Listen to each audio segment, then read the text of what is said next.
Ibu bapak, saudara-saudari yang terkasih dalam Kristus, ada seorang bos pimpinan perusahaan ini heran dengan terselesaikannya masalah di perusahaannya yang cukup lama, cukup alot.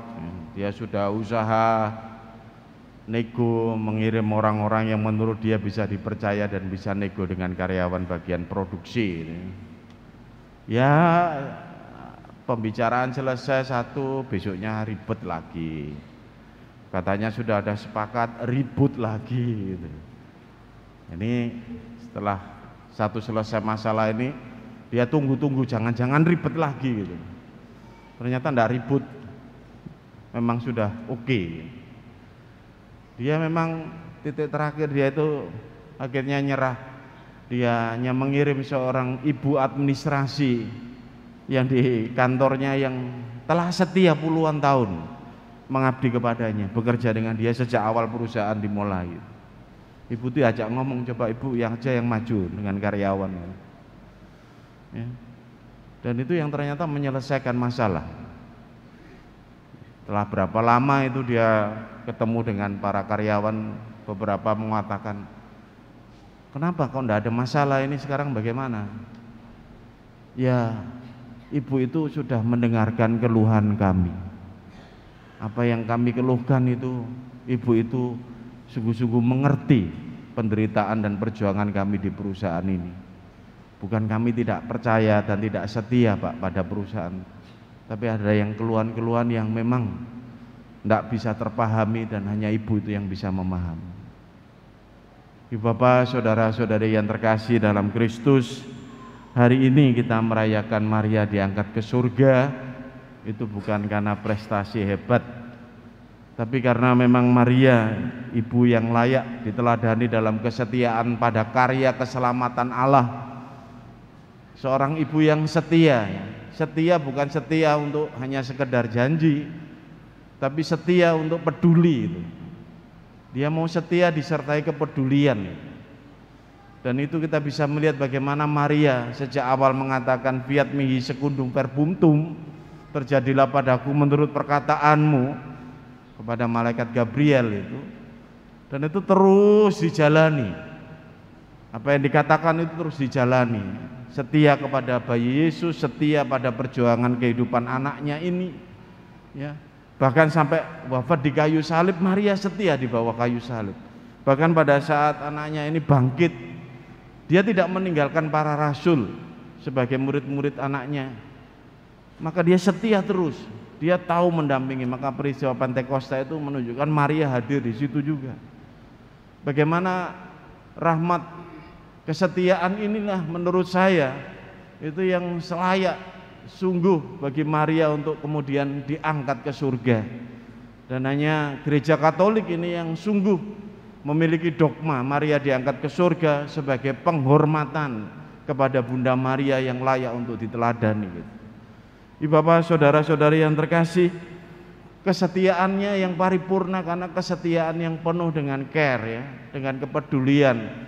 Dia terus membimbing, terus memperhatikan, terus mengamati dan terus peduli kepada umat Allah yang didirikan oleh putranya Yesus Kristus itu sampai sekarang. Makanya Maria diangkat ke surga lalu kemudian tidak duduk-duduk enak cangkruan di atas surga begitu. Ngrasakno kon saiki aku berhasil kon usaha sendiri ya. Enggak. Maria menampakkan diri, banyak penampakan-penampakan Maria kan yang sudah diakui gereja. Memang Maria menampakkan diri untuk memberikan pesan-pesan. Itu menunjukkan betul kesetiaannya. Ingin supaya putra-putri Allah, Anda dan saya juga itu terus mendapatkan perhatian dan keselamatan itu. Berapa banyak itu doa-doa terkabul kepada Bunda Maria sebagai perantara karena dia mau setia. Setia untuk care, untuk peduli, untuk penyelamatan ini. Dan kita bisa melihat kalau dalam kasus tadi itu mungkin banyak cara, logika, rasio ya di perusahaan untuk menyelesaikan konflik masalah perusahaan. Tapi hati seorang ibu itu mengerti betul apa yang dibutuhkan ini. Dan dia betul mengerti apa yang menjadi keluhan. Jangan-jangan keluhan di permukaan, minta gaji dan sebagainya itu permukaan saja, sebenarnya bukan itu. Jangan-jangan konflik itu sebenarnya bukan konflik itu, ada sesuatu yang lebih dalam. Lihat saja Anda dan yang punya anak-anak itu, kadang-kadang itu ada masalah sepele itu jadi berlarut-larut, sibuk bertengkar antar saudara satu sama lain. Papane gak ngerti papane ini, yang tahu mama nih. Iki lho Pak, duduk masalah iku, bukan persoalan iri dengan ini mainan, bukan persoalan iri diajak begini, enggak, ada yang lebih dalam, Pak. Anak-anak ini butuh ini, nah ini. Mama aku bisa ngerti. Tahu kebutuhan yang lebih dalam. Yang di permukaan-permukaan kelihatan konflik, tapi sebenarnya ada masalah yang lebih dalam. Hati seorang ibu. Mungkin kok terlalu sibuk, terlalu banyak memberi materi. Anak-anaknya butuh refreshing, diajak dolan aja. Healing-healing kemana. Gitu. Siapa tahu, memang kurang perhatian dari papanya, tapi makanya isinya konflik dalam keluarga. Yang tahu hati seorang ibu. Kita bersyukur Bapak Ibu Saudara-saudara kasih, sejak awal para rasul ya sungguh-sungguh memberi teladan kerukunan, ya kerjasama mengembangkan gereja purba awal. Saya yakin juga didampingi oleh karena Bunda Maria ini. Ya, kita tidak punya contoh konflik para rasul lalu terpecah-pecah jadi aliran-aliran, enggak ada. Tapi saya belajar dari aliran-aliran kepercayaan yang lain, agama yang lain begitu. Kalau sudah ditinggal gurunya, muridnya gegeran sendiri. Lalu pecah jadi aliran-aliran macam-macam kepercayaan. Kita bersyukur para rasul itu begitu.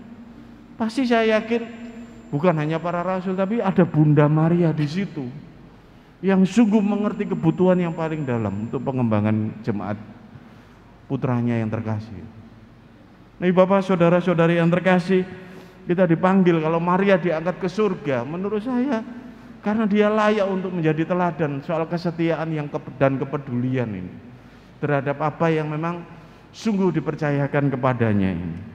Dan itulah yang kekuatan yang keluar dari pribadi Bunda Maria ini, keluar pribadi yang peduli, pribadi yang setia, pribadi yang tekun ya. Siap menerima apapun, bahkan sejak awal itu sudah dikatakan oleh seorang nabi mengatakan hatimu, jantungmu nanti akan tertusuk pedang. Engkau akan merasakan bagaimana penderitaan dengan janjimu kepada Tuhan. Tapi dia mau setia dan dia menyimpan semuanya di dalam hatinya itu. Kita bisa melihat dari nas-nas Injil yang lain. Nah, Bapak saudara-saudari yang terkasih, saya mengangkat ini penting karena teladan Maria dalam kesetiaan dan kepedulian ini sekarang itu sudah langka itu. Kesetiaan ini hanya kadang-kadang happy-happy saja di awal janji nikah kan gitu. Kita bisa melihat kesetiaan di dalam keluarga. Ada istilah psikologi baby bloom. Ya, anak muda yang enggak setia dengan anak kecil karena rewel terus. Nah, ini istilah terus, ya sudah memang saya mengalami baby blue, saya mengalami begini karena baru berkeluarga. Ya setia itu pada anakmu itu yang rewel itu. Karena apa? Godaannya enak ya, teman-teman yang lain bisa jalan-jalan, shopping-shopping, saya harus ngurusi anak. Setia enggak dengan kepedulian? Setia enggak dengan masalah dalam keluarga? Kita juga punya kado yang jelek merayakan HUT 77 RI ini. Pejabat yang tidak memberi teladan kesetiaan dengan keluarganya. Ya, Jenderal X itu. Saya tidak nyebut, nanti kena undang-undang IT saya kalau nyebut namanya. Tapi ini bukan teladan yang baik ini. Ya, bagaimana itu teladan yang tidak setia dengan janjinya dan tidak setia dengan keluarganya, sehingga menimbulkan korban dan menimbulkan banyak permasalahan. Teladan yang buruk Bapak Ibu. Betapa banyak anak-anak muda yang memang hanya konflik sedikit di pekerjaan, tidak setia, tidak melihat pekerjaannya, soal nyamannya dan sebagainya dengan pasangannya. Betapa banyak umat yang tidak setia dengan agamanya sebagai jalan keselamatan, karena diembel-embeli ini itu oleh gereja yang lain atau agama yang lain, mau tidak setia dengan janjinya juga. Maka kita dipanggil sebenarnya belajar dari Bunda Maria. Kalau saya tidak punya rahmat setia, mohon Bunda, saya diberi rahmat kesetiaan sepertimu untuk hidupku, untuk keluargaku, untuk orang tuaku, untuk pekerjaanku, untuk teman-temanku, untuk imanku. Kesetiaan yang sungguh-sungguh supaya saya setia sampai akhir seperti Engkau Bunda yang diangkat ke surga dengan mulia. Dan itu yang menjadi tujuan keselamatan kami, tujuan hidup kami. Ibu bapak, saudara-saudara yang terkasih, teladan Maria setia sampai akhir, memberikan anugerah-anugerah yang luar biasa. Dan kita yang setia seperti Bunda Maria, dipanggil seperti beliau, kita juga akan mendapatkan anugerah-anugerah yang luar biasa. Maria setia sebagai perantara bagi kita anak-anaknya sampai saat ini dan sampai nanti. Memohonlah kepada Bunda Maria rahmat kesetiaan, kepedulian, dan memohonlah sungguh atas apa yang Anda butuhkan dalam kehidupan, karena Dia setia kepada Anda juga. Saya menyapa Anda yang hari-hari ini ragu dengan nilai kesetiaan. Saya menyapa Anda yang hari-hari ini jatuh dalam godaan ketidaksetiaan kepada pasangan Anda. Romo, bagaimana saya setia model bojoku kayak ngono kok. Setialah dengan janjimu. Saya menyapa Anda yang mungkin sedang ragu-ragu, mau melangkah keluar, masuk lagi, melangkah keluar, atas pilihan hidup Anda, atas apa yang Anda sudah perjuangkan setengah mati, atas apa yang sudah Anda janjikan. Semoga hari ini kita mendapatkan rahmat kesetiaan dari Bunda Maria bagi kehidupan kita, agar kita selamat. Berkat Tuhan menyertai kita semua.